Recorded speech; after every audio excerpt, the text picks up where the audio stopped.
কাজ করে আইতাছে দেখি কোনো লোক নাই।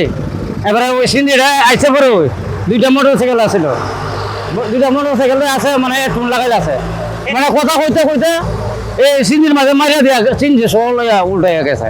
একসাথে মারে না, ওই লোকটি মানে বাড়ি খাইয়া ওই দিকে চলে গেছে, এবারে সিন্দি উল্টে গেছে। দুইটা মোটরসাইকেল এবং একটা সিএনজি, দুই মোটরসাইকেলের লোক ছিল তিনজন স্পট ডেড, এবং সিএনজির একজন জায়গায় মারা গেছে, আরেকজন ছিল সিএনজির যাত্রী, সেও মারা গেছে। টোটাল 5 জন স্পট ডেড হয়েছে, এবং তাৎক্ষণিকভাবে হাইওয়ে থানার যে ইন্সপেক্টর সাহেব উনি আসছে, এবং আমাদের বিজয়নগর থানার পুলিশ প্রশাসন আসছে, এবং ঢাকা সিলেট মহাসড়ক যে রুটটা এটা প্রচুর যানজট লেগে গেছে। তখন আমরা তাৎক্ষণিকভাবে প্রশাসনের মাধ্যমে লাশগুলি সাইড করে রাস্তাটা একদম ক্লিয়ার করার চেষ্টা করছি। এই মুহূর্তে আমি দাঁড়িয়ে আছি ব্রাহ্মণবাড়িয়া জেলার বিজয়নগর উপজেলার ঢাকা সিলেট মহাসড়কের রামপুর নামক স্থানে। একটু আগেই কিন্তু এখানে একটি মর্মান্তিক দুর্ঘটনা ঘটে গেছে। ঘটনাস্থলেই আমরা এসে দেখতে পেয়েছি এখানে যে চারজন ঘটনাস্থলে মৃত্যুবরণ করেছেন, এবং অপর দুজনের অবস্থা গুরুতর হওয়াতে তাদেরকে ব্রাহ্মণবাড়িয়া জেলার সদর হসপিটালে পাঠানো হয়েছে।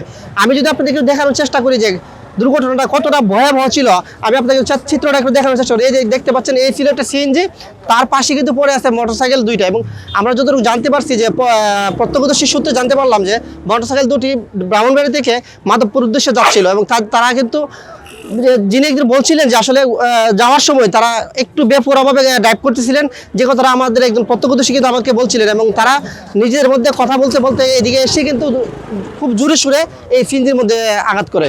আপনারা জানেন যে ঢাকা সিলেট মহাসড়ক একটি ব্যস্ততম সড়ক। এখানে দুইটি মোটরসাইকেলের মুখোমুখি সংঘর্ষ হয়। দুইটি মোটরসাইকেলে 4 জন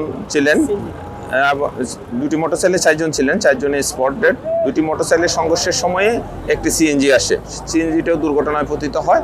সিএনজির ড্রাইভার আহত হয়েছে, আমরা তাকে স্থানীয় লোকজনদের সহায়তায় হাসপাতালে প্রেরণ করছি। আর লাশ আমরা 3টে পেয়েছি, আর আকরাম নামে সাতগাঁওতে একটা লাশ আছে, ওইটা আমরা শুনেছি, কিন্তু এখন পর্যন্ত এটার সন্ধান পাইনি। আমরা পরবর্তী কার্যক্রম চলমান।